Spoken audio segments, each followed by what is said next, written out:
तो बस अपनी रात गुजारने आ जाता है। काकी बाई, आप अश्विन के बारे में ऐसी बातें ना करो। तुमको पैसा चाहिए तो मैं दिलवा दूंगी। अच्छा अच्छा, ठीक है।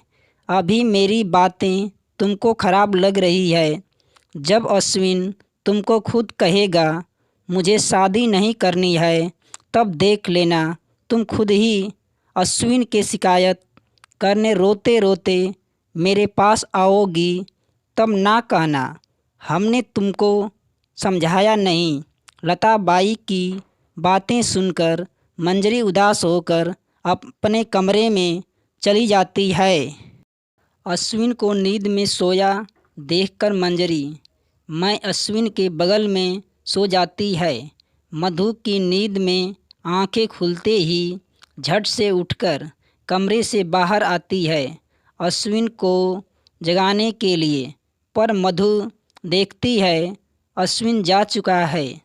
मधु मन ही मन सोचती है, चलो अच्छा हुआ अश्विन उजाले होने से पहले ही चला गया। मधु अपने कमरे में कामों में लग जाती है। जल्दी जल्दी सारा काम करके अपने बेटे आदित्य को उठाती है। उठ जा मेरे प्यारा आदि। थोड़ी ही देर बाद उठ जाता है और मधु आदि के मुंह हाथ साफ कर दूध का डिब्बा देती है पीने के लिए।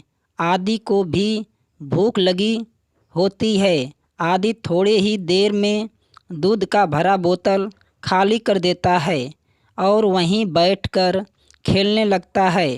मधु हर रोज़ की तरह अपने ही हाथ से बनाई खिलौने को रीवा घाट पर बेचने के लिए अपनी दुकान की तरफ अपना चेहरा दुपट्टे से ढककर आदि को गोद में लिए चल देती है। रीवा घाट पर पहुंचते ही सभी जानने वाले मधु से पूछने लगते हैं, आ गई बेटी, चल अब जल्दी से दुकान खोल ले।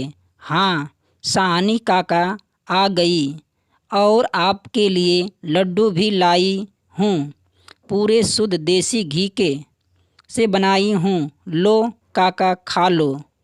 सच में मधु बिटिया, तेरे हाथ में जादू है। तेरे हाथों के जैसा लड्डू कोई नहीं बना सकता।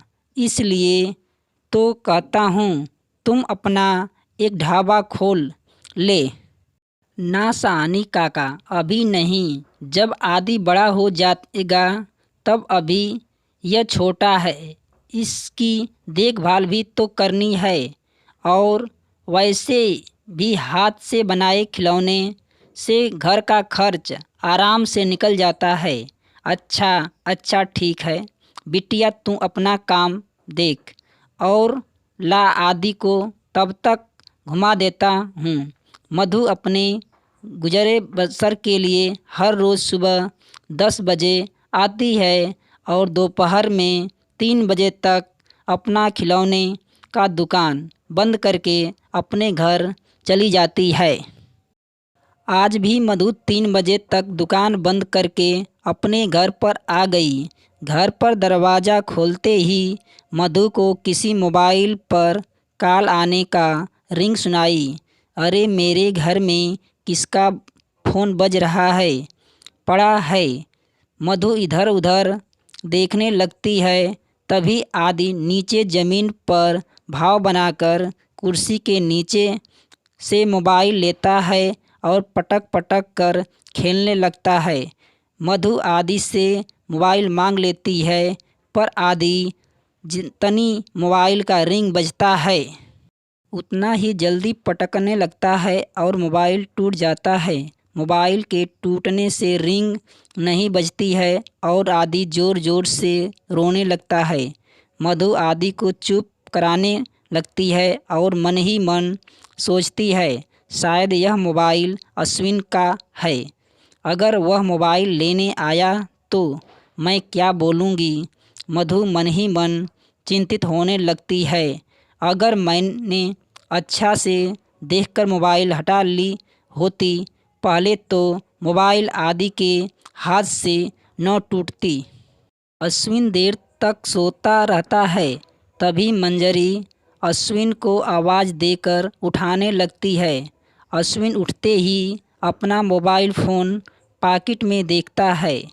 नहीं मिलने पर मंजरी के कमरे में ढूंढने लगता है, पर कमरे में भी नहीं मिलता है। अश्विन मंजरी को आवाज़ लगाता है, मंजरी मंजरी, तुमने मेरा मोबाइल फ़ोन देखा नहीं? नहीं तो मैं तुम्हारे मोबाइल फ़ोन क्यों लूँ? तुमने ही तो कहा है कि मेरा मोबाइल फ़ोन गलती से मत छूना। तो मैं भला कैसे जानूं कि तुम्हारा फ़ोन कहाँ है? अच्छा अच्छा, ठीक है, कोई बात नहीं। अश्विन मन ही मन सोचने लगता है, शायद मेरा मोबाइल फ़ोन मधु के घर छूट गया होगा। अब तो रात होने का इंतज़ार करना होगा। मधु के घर पर जाने के लिए मंजरी अश्विन को हिलाती हुई, अश्विन कहाँ खो गई हो? मैं तुम्हारे लिए खाना लाई हूँ। नहीं मंजरी, उसकी कोई ज़रूरत नहीं है, मुझे अभी जाने होंगे, मैं बाहर ही खाना खा लूँगा। अब जाता हूँ और रात को आऊँगा। हाँ अश्विन, मैं इंतज़ार करूँगी। रात के करीब 10 बज रहे थे। मधु अपने घर का दरवाज़ा बंद करती है, आदि को सुलाने लग जाती है। थोड़ी ही देर बाद आदि सो जाता है। मधु की आंखें भी लग जाती है। रात के 11 बज रहे थे। तभी अश्विन मधु के घर आकर दरवाज़ा को धीरे से बजाने लगता है। मधु की नींद खुल जाती है। मधु आदि को सोना देखकर दरवाजे के पास जाती है और धीरे आवाज़ में पूछती है, कौन है? मैं अश्विन, कल रात आया था। तुम्हारे घर मेरे पैर में गोली लगी थी और तुमने मेरी मदद भी की। मधु दरवाजे खोलते हुए पूछती है, अब क्यों आए हो? पहले अंदर तो आने दीजिए मधु जी, फिर बताता हूँ। मधु अश्विन को अंदर घर में आने देती है। मेरा मोबाइल फ़ोन छूट गया था, वहीं लेने आया हूँ। मधु घबराई सी आवाज़ में, मुझे माफ़ करें। अरे मधु जी, माफ़ी क्यों नहीं, वह आपका मोबाइल फ़ोन मेरे बेटे से खेलते वक्त टूट गया है। मैं कल ही नया मोबाइल फ़ोन खरीद कर आपको दे दूँगी। नहीं नहीं मधु जी, इसकी कोई ज़रूरत नहीं है, मैं खुद ही नया मोबाइल ले लूँगा। बस उस मोबाइल का सिम दे दीजिए। जी ज़रूर, अभी लाती हूँ। मधु अश्विन को मोबाइल का सिम देते हुए पूछती है, आपके पैर का जख्म कैसा है? अश्विन मुस्कुराते हुए, जी अब पहले से ठीक है। और आप घर में अकेले ही रहती हैं? आपके हस्बैंड आपके साथ नहीं रहते हैं? हाँ, मैं अकेले ही रहती हूँ। और आप अपने खूबसूरत चेहरे को ढक कर क्यों रखती हैं? आपको कैसे पता मेरा चेहरा खूबसूरत है? वो कल रात जब आपको बताने आया कि अब मैं जा रहा हूँ, तो आपके चेहरे पर खिड़की से चाँद की रोशनी पड़ रही थी। उसी रोशनी में आपका चेहरा बहुत ही सुंदर लग रहा था। मुझे माफ़ कीजिए, मैं बगैर आपकी इजाज़त के आपको देख लिया।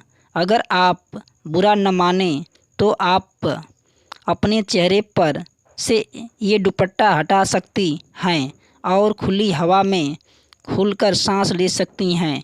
क्या करूं अश्विन बाबू, मेरे भी मन रहता है बिना चले ढककर ज़िंदगी गुजारूं, पर मधु एक अनकही ज़िंदगी बन गई। ऐसी ज़िंदगी जिसमें अपनों के साथ बनाए रिश्तों का ही पहचान मिट गया। साथ रह गया तो बस मनहूस काली रात। मेरा खूबसूरत चेहरा ही मेरा सारे अरमानों का दुश्मन बन गया। अश्विन मधु की तरफ देखते हुए कहता है, जी मैं समझता नहीं, आप क्या कहना चाहती है। मधु मायूस होकर अश्विन बाबू से बोलती है, अच्छा है अश्विन बाबू, समझने की कोशिश भी ना करें। वैसे भी पुराने जख्मों की यादों को ताज़ा नहीं करना चाहती। अब मैं खुश हूँ अपने आदि के साथ। मधु की मायूस चेहरे को देखकर अश्विन बाबू को रहा न गया। ऐसा लगता है जैसा उनके साथ ही ये सब कुछ हुआ हो और उनको इस बात की खबर भी नहीं। अश्विन की धड़कती धड़कने की आवाज़ लिए अश्विन बाबू मधु से पूछते हैं, पर मधु जी क्या हुआ आपके साथ? आप मुझसे बताएं, शायद मैं आपकी मदद कर सकूं।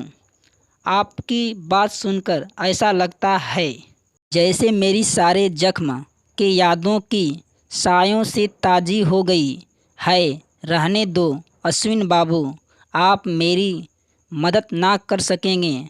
मैंने कोशिश की कई दफ़ा पर मदद ना मिल पाई। और एक बात और, आज के बाद दोबारा न आना।